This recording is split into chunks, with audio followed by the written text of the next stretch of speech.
So ಇದೇ ನಿಟ್ಟಿನಲ್ಲಿ ಸುಮಲತಾ ಅವರು ಸಭೆಯನ್ನ ಕೂಡ ಕರೆದಿದ್ದಾರೆ. ಲೋಕಸಭೆಗೆ ಸಂಬಂಧಪಟ್ಟಂತೆ ಈಗಾಗಲೇ ನಾನು ಅಖಾಡಕ್ಕೆ ಇಳಿತೀನಿ ಅನ್ನೋದನ್ನು ಅವರು ಸ್ಪಷ್ಟಪಡಿಸಿದ ಮೇಲೆ ಒಂದು ಸಭೆಯನ್ನ ಕರೆದಿದ್ದಾರೆ.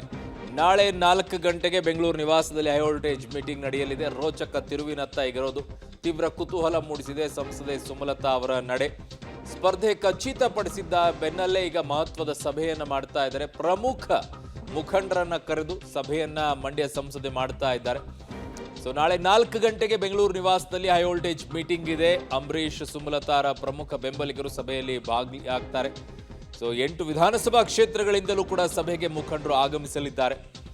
ಕೆಲ ಕಾಂಗ್ರೆಸ್ ಬಿಜೆಪಿ ಮುಖಂಡರೂ ಕೂಡ ಸಭೆಯಲ್ಲಿ ಭಾಗಿ ಸಾಧ್ಯತೆ ಇದೆ. ಸೊ ಹಾಗಾಗಿ tough for JDS, tough for ಬಿಜೆಪಿಯ ಹೈಕಮಾಂಡ್ ಅನ್ನುವಂಥ ಲೆಕ್ಕಾಚಾರಗಳೀಗ ಸಿಗ್ತಾ ಇದೆ.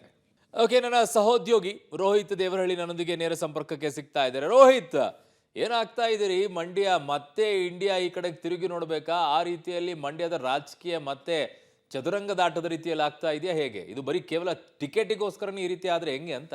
ಖಂಡಿತ ಕಳೆದ ಲೋಕಸಭಾ ಚುನಾವಣೆಯಲ್ಲಿ ಟಿಕೆಟ್ ಅನೌನ್ಸ್ ಆಗಿ ಎಲ್ಲರೂ ಕೂಡ ಬಿ ಫಾರ್ಮ್ ಅನ್ನು ಸಲ್ಲಿಸಿದ ಬಳಿಕವಾಗಿ ಸಾಕಷ್ಟು ಚರ್ಚೆಯ ಗ್ರಾಸವಾಗಿತ್ತು. ಮತ್ತೆ ಸಾಕಷ್ಟು ಕುತೂಹಲವನ್ನು ಕೂಡ ಮಂಡ್ಯ ಲೋಕಸಭಾ ಚುನಾವಣೆ ರಾಷ್ಟ್ರವ್ಯಾಪ್ತಿ ಚರ್ಚೆಯ ಗ್ರಾಸವಾಗಿತ್ತು.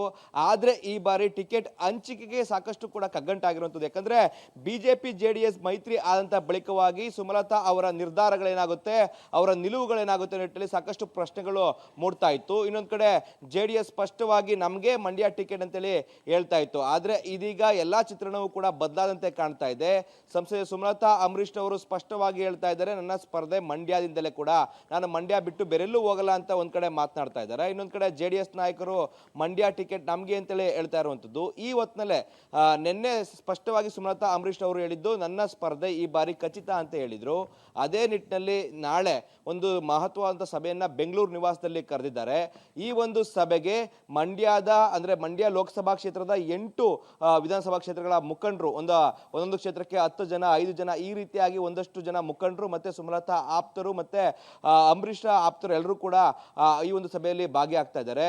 ಬಿಜೆಪಿಯಿಂದ ಟಿಕೆಟ್ ಅನ್ನ ತರುವ ನಿಟ್ಟಿನಲ್ಲಿ ಏನೆಲ್ಲ ಕಸರತ್ತನ್ನ ಮಾಡಬೇಕು ಅನ್ನೋ ನಿಟ್ಟಿನಲ್ಲಿ ಒಂದಷ್ಟು ಸಭೆಯಲ್ಲಿ ಚರ್ಚೆ ಆಗುವಂತ ಸಾಧ್ಯತೆಗಳು ಇದಾವೆ.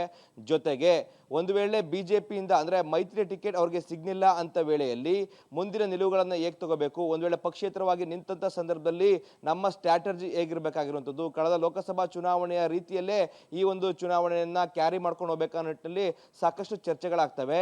ಈ ಒಂದು ಸಭೆ ಸಾಕಷ್ಟು ಕುತೂಹಲ ಮೂಡಿಸಿರುವಂಥದ್ದು. ಈ ಸಭೆಯ ಇನ್ಪುಟ್ ಏನ್ ಬರುತ್ತೆ ನಿಟ್ಟಿನಲ್ಲಿ ರಾಜಕೀಯ ವಲಯದಲ್ಲೂ ಕೂಡ ಕಾದು ನೋಡಬೇಕಾಗಿರುವಂಥದ್ದು. ಅರುಣ್. ಓಕೆ ರೋಹಿತ್, ನಿಮ್ಮೆಲ್ಲ ಮಾಹಿತಿಗೆ ಧನ್ಯವಾದಗಳು.